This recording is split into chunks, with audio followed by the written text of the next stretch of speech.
संग इनसे मिलिए।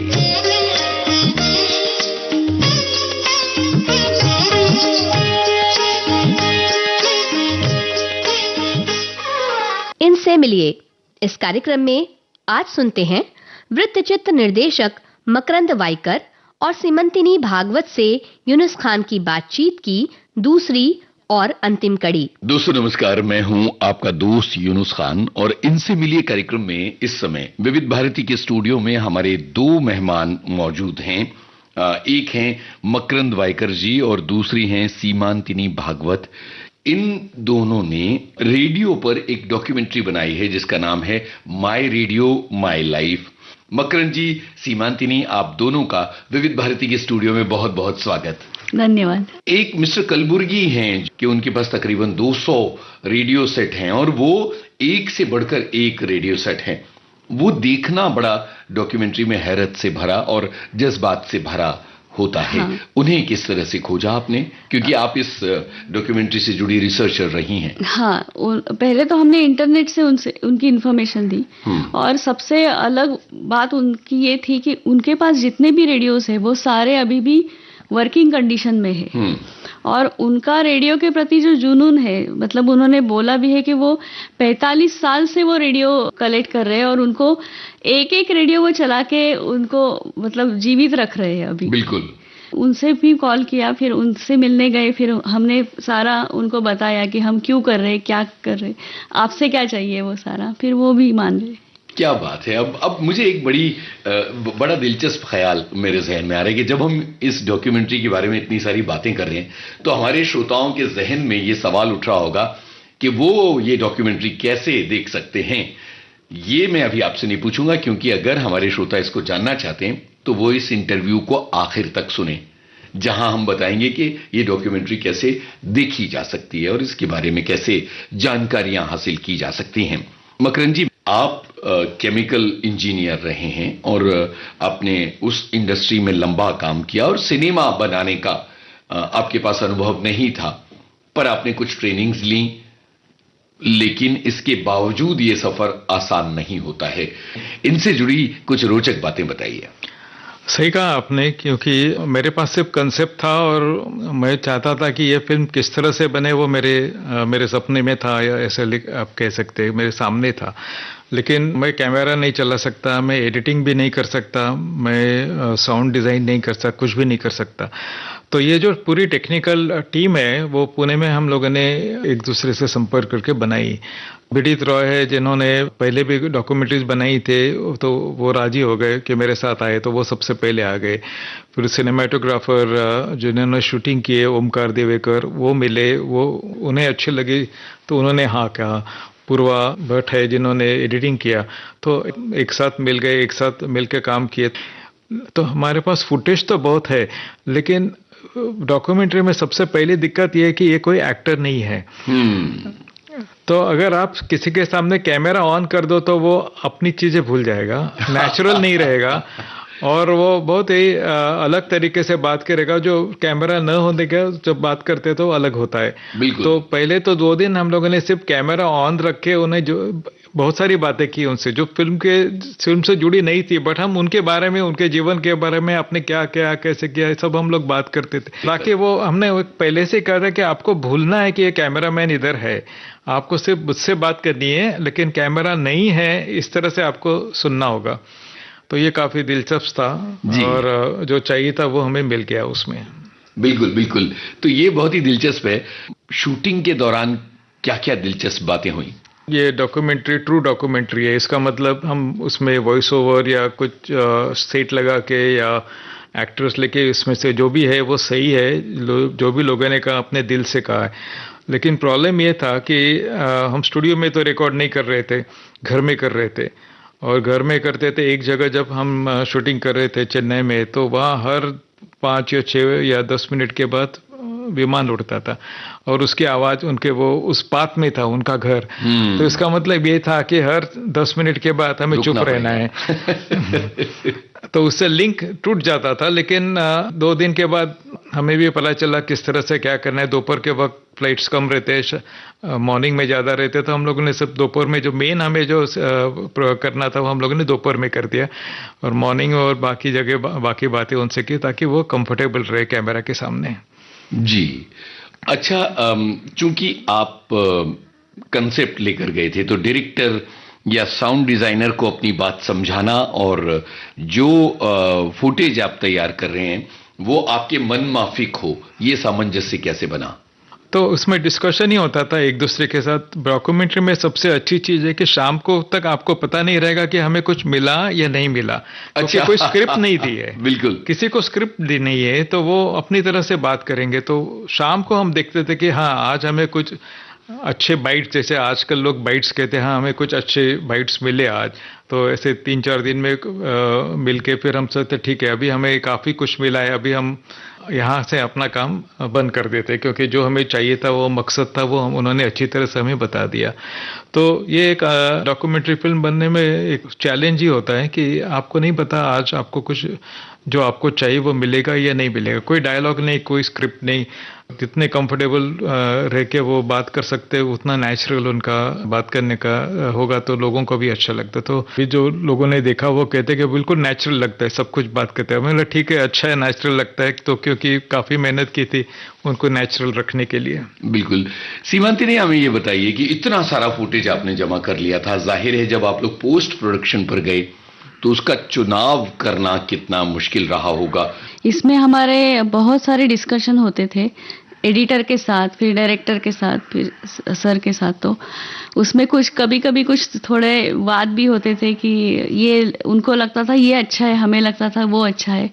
फिर हम एक दूसरे से सलाह मसलत करके लोगों को क्या अच्छा लगेगा वो उस पर सहमत होते थे, क्योंकि हमें क्या लगता है उससे ज्यादा जो देखने वाले हैं उनको वो अच्छा लगना चाहिए। तो उस हिसाब से हमने हमारा 40 घंटे का फुटेज था जो हमने 1 घंटे में लाया है। बहुत ही मुश्किल काम रहा होगा, यानी जिन्होंने इसकी एडिटिंग की उनके लिए तो ये तलवार की धार पर चलने की तरह था। पूरी डॉक्यूमेंट्री शूट करने और उसको एडिट करने में आप लोगों को कितना लंबा समय लगा? 3 साल लगे हमें, रिसर्च फिर शूटिंग, इसके पोस्ट प्रोडक्शन करने में पूरे 3 साल लग गए डॉक्यूमेंट्री करते करते। वैसे कोई खास दिक्कत नहीं आई क्योंकि हमें पता था हमें क्या करना है और उस तरह से हम कर ही रहे थे। सब लोग ने मिलके एक साथ संभल के काम किए, तो टीम वर्क अच्छा था। टीम वर्क अच्छा रहेगा तो कोई दिक्कत वैसे आती नहीं। कि हाँ कुछ जगह साउंड की दिक्कत आती रही, जैसे कि अगर बात करते वक्त अगर घर के बाहर कोई हॉर्न बजाए तो अब वो हॉर्न का साउंड आपके बात करते वक्त जब होता है वो उसको निकालना बहुत मुश्किल हो जाता है। बिल्कुल। तो ऐसे कुछ सीन्स थे जो हम नहीं लिए क्योंकि अभी हम उसको निकाल ही नहीं पाते थे। हॉर्न तो कभी भी बज सकता है। तो ये सब चैलेंजेस रहते हैं। कितने एडिट किए होंगे कि ये इस ड्यूरेशन पे आए? ओरिजिनल ड्यूरेशन कितनी आई थी? 1 घंटा की डॉक्यूमेंट्री करना ये हमें पहले से ही मन में था, क्योंकि उससे ज़्यादा करो तो शायद लोगों के लिए, हमें नहीं पता था कि डॉक्यूमेंट्री कितनी अच्छी बनेगी जी। और कम करो तो फिर इतने सारे पहलू, रेडियो के पहलू तो बहुत सारे हैं, तो फिर वो हम लोग दिखा नहीं पाते। तो 1 घंटे का करना पहले से ही तय था और हो गया। उसी में काफ़ी सीन निकालने पड़े, वो तो मेरे लिए दुख की बात है। लेकिन अच्छी बात यह है कि आजकल एक्स्ट्रा सीन्स का माहौल आ गया है। तो हम लोगों ने जो सीन हमें अच्छे लगे लेकिन फिल्म में नहीं लिए, वो अभी हम एक्स्ट्रा सीन करके दिखा रहे लोगों को, जिनको फिल्म अच्छी लगी है। वो चाहते कुछ और इनके बारे में, तो बोलो ठीक है आप एक्स्ट्रा सीन 3-4 हर एक कैरेक्टर के एक्स्ट्रा सीन्स भी हम लोग बनाने, ऑलरेडी 2 एक्स्ट्रा सीन हम लोगों ने बनाए और भी लोगों के बारे में बनाएंगे एक्स्ट्रा सीन। फिल्म तो देखी और आप जैसे कहते कि फिल्म देखने के बाद कुछ और देखने को मिलना मन में इच्छा रहती तो वो भी अब पूरी हो जाएगी। तो एक सीन हम लोग एक्स्ट्रा अपने वेबसाइट पे डालेंगे। जी। इस फिल्म का प्रदर्शन आप लोग देश विदेश में कहां कर चुके हैं? 80 फिल्म फेस्टिवल में इसको सिलेक्शन हो गया। 36 कंट्रीज में वो दिखाई दिए, तो Latin America, USA, Canada, Europe, Asian countries, Russia. तो यही बहुत बड़ी बात है क्योंकि रेडियो तो सिर्फ भारत में नहीं है, सब जगह है। तो रेडियो प्रेमी भी सब जगह है। हमें अगर रेडियो अच्छा लगता है, लगाव है, तो बाकी कंट्री में भी वही होता होगा। और वो सच में हो गया कि जहाँ की लैंग्वेज बैरियर थी, सब टाइटल पढ़ के लोगों ने फिल्म देखी और उनको अच्छी लगी। हमारे यहाँ जो 6 कैरेक्टर ने जो कहा वो उनको भी लगा कि ये सही है, वो उसे जुड़ सके। तो वो एक बहुत बड़ा अच्छा लगा सब देख के कि बाकी लोगों को भी हर अलग अलग कंट्रीज में अच्छी लगी। सीमांतिनी, आप भी इस फिल्म के साथ पूरे देश में ट्रैवल कर रही हैं, अलग अलग जगह आपने इस फिल्म का प्रदर्शन किया है, कुछ मजेदार रिस्पॉन्सेज के बारे में बताइए। जहाँ जहाँ भी हम जाते हैं तो दर्शकों के रिस्पॉन्सेज बहुत ही अच्छे होते हैं। हमारा एक्सपीरियंस ऐसा है कि जब वो देखते हैं तो वो अपने ही दुनिया में खो जाते हैं, उनके अपनी रेडियो की मेमोरी जो होती है वो बताने लगते हैं और बहुत इमोशनल होते हैं। मतलब हमें लगा था कि ये क्योंकि ये रेडियो का सुवर्ण काल है तो बहुत सारे सीनियर लोगों को तो ये अच्छी लगती ही है, बट सरप्राइजिंगली ये जो यंग जनरेशन है उनको भी अच्छी लगती है। मतलब सबको अपनी अपनी मेमोरीज याद आती है और उनको लगता है कि ये मतलब हम पूरे भूल चुके थे ये सारा, तो अब वो ताज़ा हो गई, उनकी सारी यादें जो है स्वर्ण काल की वो सारी ताज़ा हो गई है। तो बहुत ही अच्छा एक्सपीरियंस होता है, सब लोग नॉस्टैल्जिक हो जाते हैं। क्या बात है। इस डॉक्यूमेंट्री से जुड़ी आपने एक वेबसाइट भी बनाई है और इसके अलावा इसे देखने के लिए किससे संपर्क किया जाए? तो सब कुछ हम लोगों ने वेबसाइट में रखा क्योंकि बहुत सारे लोग, दुनिया भर के लोग ये सवाल पूछते, तो माई रेडियो माई लाइफ जो फिल्म का नाम है वही हमारी वेबसाइट भी है। सो myradiomylife.com वेबसाइट पे हम लोगों ने सब कैरेक्टर्स के बारे में, ट्रेलर के बारे में, जो प्रेस कवरेज है उसके बारे में, और अगर किसी को घर में देखना होगा या फिर प्रदर्शित करना होगा अपने ऑर्गेनाइजेशन में, एजुकेशनल इंस्टीट्यूट हो या क्लब या कहीं, तो वो सब इन्फॉर्मेशन हम लोगों ने वहाँ रखी है। वो हमें कांटेक्ट भी कर सकते हैं वहाँ से कमेंट में और अपनी प्रतिक्रिया भी दे सकते हैं फिल्म देखने के बाद, उनको कैसी लगी फिल्म। तो वो सब कुछ अब वेबसाइट से हम लोग मैनेज कर रहे हैं। बिल्कुल, myradiomylife.com, ये सारी स्पेलिंग साधारण स्पेलिंग्स हैं, जो स्टैंडर्ड स्पेलिंग myradiomylife.com। यहां जाके आप इस डॉक्यूमेंट्री के बारे में जानकारी हासिल कर सकते हैं, डॉक्यूमेंट्री के निर्माताओं से संपर्क कर सकते हैं, इसके प्रदर्शन की अनुमति ले सकते हैं और बाकी तमाम जानकारियां, और डॉक्यूमेंट्री देखने के बाद अपनी राय भी यहां दी जा सकती है। आपने कहा था कि ये कुछ और डॉक्यूमेंट्री की सीरीज का एक हिस्सा है, तो आगे क्या बनाने की कोशिश है? जो चीज़ अब नहीं रहने वाली वो हम लोग डॉक्यूमेंट्री में लाना चाहते हैं, और सुझाव तो बहुत आने लगे। और एक सुझाव सबसे ज़्यादा लोगों ने हमें बताया कि लेटर राइटिंग, अब लोग खत नहीं लिखते एक दूसरे को, और जिनके पास खत है हो सकता है उनके पिताजी या उनके दादा दादी उनको खत लिखा होगा, आज भी उनके पास खत है, और जब आप वो खत पढ़ते हो तो आपको लगता है, आपको वो एक इमोशनल आ जाता है कि उन्होंने खुद हाथ से लिखा है। और खत लिखते लिखते जैसे होता है कि शुरू करते हैं, बाद में लगता है और भी कुछ लिखना है, तो फिर छोटे अक्षर में लिखना शुरू कर देते या फिर साइड में लिखना शुरू कर देते हैं। कभी कभी रुक जाते हैं तो वो वहाँ इंक ब्लॉट हो जाती है, तो उसका मतलब आगे का लिखने के पहले वो सोच रहा था लिखे या नहीं लिखे। तो इतनी सारी चीज़ें उस लेटर में से आप निकाल सकते हो, जो आज अगर आप प्रिंट आउट लेते हो या ईमेल पढ़ते हो तो उसमें तो सिर्फ कैरेक्टर है।